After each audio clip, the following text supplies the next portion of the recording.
Fannie Lou Hamer was born in 1917 in Montgomery County, Mississippi, the youngest of 20 children. Her parents were sharecroppers, and she started working in the fields at the young age of 6 years old. She knew poverty and labor from the beginning. Her family struggled deeply with poverty. They worked on land that they didn't even own. Their family was stuck in the cycle of sharecropping. Even when her father were to save up enough to buy a livestock animal, the white neighbors would poison it to kill it. Hamer had to leave school by the sixth grade to work full time. Her education was limited not by her abilities, but by the expectations placed on black children in this Jim Crow South. She was still very bright and self-taught, much thanks to herself. Growing up under segregation, Hamer saw the deep inequalities in everything: schools, hospitals, voting, everything. That awareness of systemic racism planted the seeds of activism in her. She didn't know it at the time. In 1962, she joined the Student Nonviolent Coordinating Committee, or the SNCC. That same year, she tried to register to vote, a bold act for black women in Mississippi. This was the start of her life as an activist. After trying to register to vote, she was fired from her job and forced off the plantation where she had worked for 18 years. Her husband had threatened to, but instead of backing down, Hamer leaned in further into the fight. In 1983, after a voter workshop, she and others were arrested and put in jail. She was beaten with a blackjack so badly she had permanent kidney damages. She described in detail later, exposing the violence of white supremacy. Hamer became known for her passionate speeches. One famous line, I'm sick and tired of being sick and tired." That wasn't just frustration, it was a call to action for dignity, voting rights, and basic respect.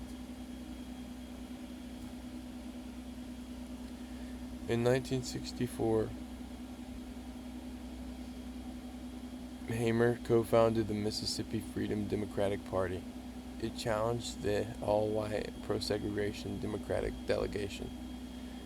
They demanded representation and exposes how voter suppression distorted democracy.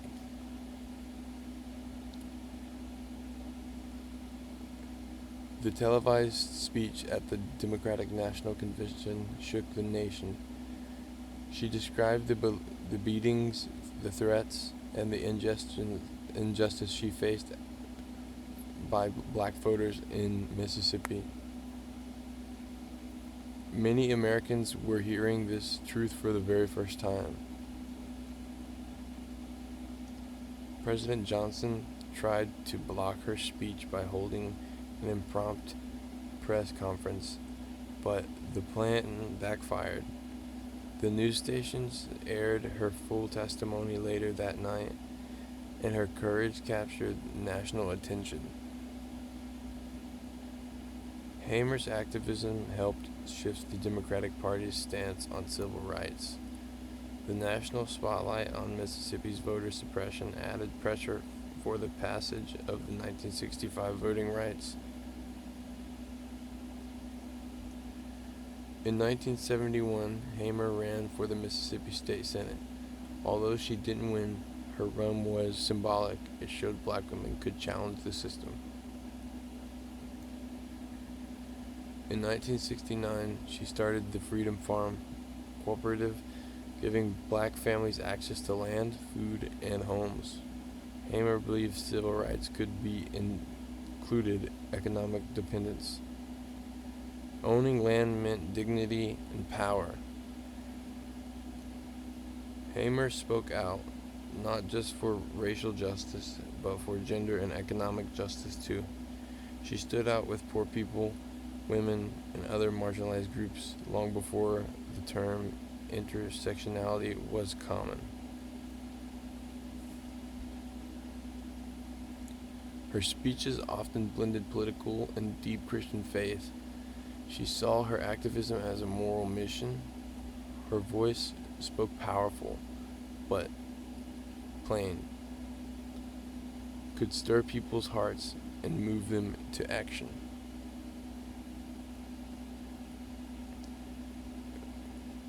Fannie Lou Hamer's work helped secure voting rights for future generations to come.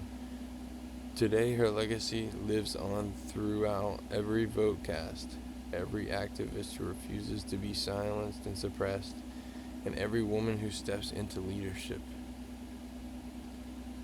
Since her death in 1977, Hamer has been honored with scholarships, statues, and tributes, but perhaps the most lasting honor is how her words still resonate.